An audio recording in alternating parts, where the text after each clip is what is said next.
Selamat pagi, salam sejahtera bagi saudara-saudara sekalian. Mari kita berdoa untuk merenungkan firman-Nya. Ya Tuhan, firman-Mu adalah sumber kekuatan bagi kami dan sumber penyejuk bagi jiwa kami. Tolong kami Tuhan, kami dituntun memahaminya dengan baik dan kami dimampukan untuk melakukannya supaya kehidupan kami semakin serupa dengan Kristus. Di dalam nama Tuhan Yesus kami berdoa. Amin. Lukas pasal 10 ayat 42 firman Tuhan.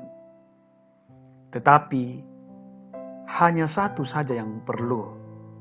Maria telah memilih bagian yang terbaik yang tidak akan diambil daripadanya. Demikian firman-Nya. Saudara-saudara yang dikasihi Tuhan, renungan edisi Sabtu 4 Juli 2020. Kasih yang memberi waktu. Saudara-saudara, di dunia ini tidak ada yang kekal. Seluruh kehidupan makhluk di alam semesta tidak akan berlangsung selamanya, melainkan dibatasi oleh waktu.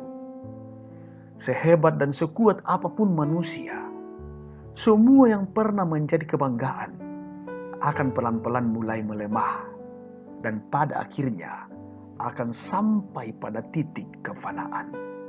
Karena itu, saya sangat setuju dengan ungkapan sederhana seperti ini. Berubahlah ketika kamu masih punya waktu, karena mungkin akan tiba saat di mana kamu ingin berubah, waktu tak lagi kamu punya. Saudara-saudara, mungkin saudara-saudara masih ingat pebasket ternama dari Amerika Serikat yaitu Kobe Bryant. Pada tanggal 26 Januari 2020 mengejutkan dunia, terutama penggemar olahraga bola basket, karena Kobe meninggal saat jet pribadi yang ditumpanginya jatuh. Sepeninggal Kobe Bryant, ada surat kepada anak-anaknya waktu masih kecil. Bunyinya, I would rather be with you than doing anything else. Saya lebih suka berada bersama kalian dibandingkan melakukan hal-hal yang lain. Surat ini dipandang sebagai salah satu warisan besar dari Kobe untuk anak-anaknya. Dan sekaligus juga mengingatkan kepada kita tentang arti kasih memberikan waktu, atau waktu adalah bukti dari pemberian kasih. Kasih tidak mungkin tanpa memberi waktu. Tidak mungkin kita dikatakan mengasihi seseorang tanpa memberikan waktu kepadanya. Saudara-saudara, pada waktu dalam perjalanan menuju Yerusalem, menjelang penyalibannya, menjelang Yesus menyambut kematiannya, Yesus sadar tidak banyak lagi waktu untuk tinggal di dunia. Karena itu, ia ingin mengoptimalkan waktu yang ada untuk spend time together, menghabiskan waktu bersama-sama dengan para sahabatnya. Dan ia memilih Maria dan Marta, di mana ia singgah untuk menghabiskan waktu dengan mereka. Sungguh beruntung Marta dan Maria. Diceritakan di Alkitab, mereka menyambut dengan baik momentum itu. Dan Maria merengkuh kesempatan itu secara optimal. Diceritakan bahwa ia duduk dekat kaki Tuhan dan terus mendengarkan suaranya. Maria mengambil kesempatan itu sebaik-baiknya dan memanfaatkannya secara optimal. Kemudian Tuhan Yesus berkata, tetapi hanya satu saja yang perlu. Maria telah mengambil bagian yang terbaik yang tidak akan diambil daripadanya. Maria tahu waktu yang diberikan oleh Tuhan Yesus begitu berharga. Dia tahu momen itu sangat berharga sehingga dia merengkuh kesempatan itu. Maria lebih tertarik kepada Tuhan daripada sekedar pelayanan untuk Tuhan. Ketertarikan Maria kepada pribadi Tuhan membuatnya ingin mendekat kepada Tuhan dan mendengarkannya. Maria tidak sempat berbuat sesuatu untuk Tuhan. Ia sangat ingin mendekat dan terus mendengarkan firman-Nya. Maria ingin menyatu dengan Tuhannya. Dan bagi Maria, saudara-saudara, mendekat kepada Tuhan adalah segala-galanya.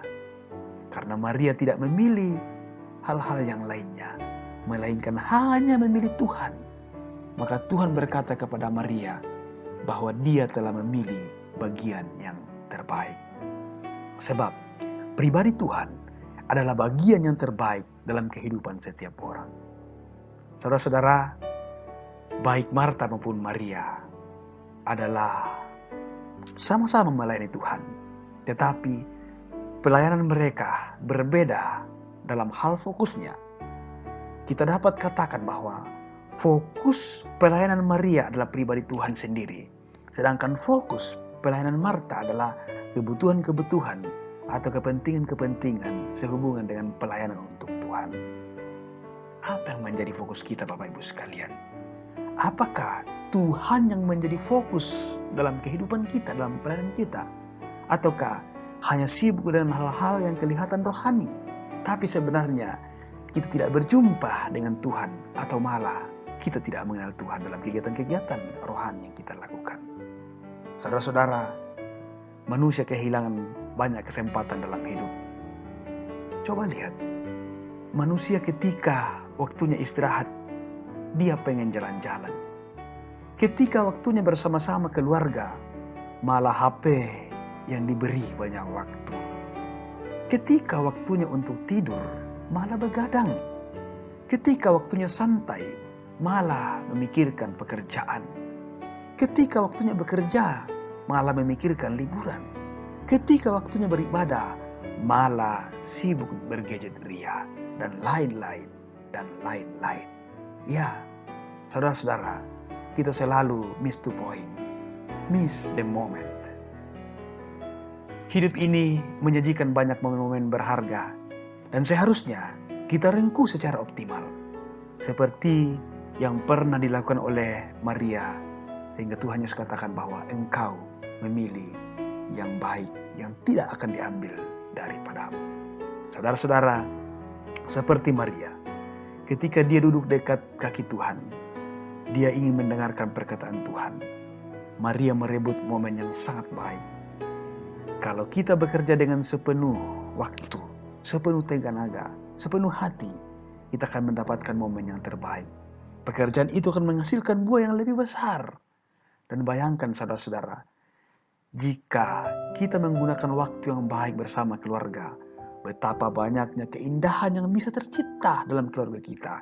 Dan bayangkan lagi, jika waktu yang baik itu kita siapkan bersama dengan Tuhan, maka kesempatan itu akan mempengaruhi seluruh kehidupan kita.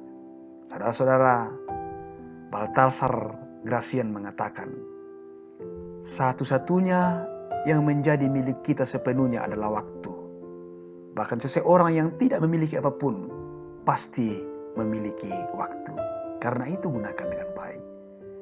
Kasih itu akan terlihat dalam bagaimana kita memberi waktu yang terbaik. Tuhan menolong kita. Haleluya. Amin. Saudara-saudara, mari kita berdoa. Ya Tuhan, kami menyadari Engkau sungguh-sungguh mengasihi kami. Engkau memberikan waktu kepada kami untuk selalu bersekutu dengan Engkau. Engkau selalu rindu Tuhan. Kami menyadari hadir-Mu, meresapi kasih-Mu, menikmati rahmat-Mu, dan menghidupi perkataan-Mu serta melakukan perintah-perintah-Mu. Kebersamaan kami dengan diri-Mu ya Tuhan, itulah bagian terbaik dalam perjalanan kehidupan kami untuk melintasi ruang dan waktu. Engkau memanggil kami selalu datang kepadamu, menaikkan pengharapan kami, dan membawa setiap pergumulan kehidupan kami. Ya Tuhan, biarkanlah jiwa kami terus merindukan-Mu, karena kami tenang, kami tentram, meski kami dalam pusaran badai sekalipun. Biarkanlah aliran cinta kasih-Mu kiranya terus menuntun juang hidup kami selanjutnya. Terpujilah Kristus, pengharapan dunia. Haleluya. Amin.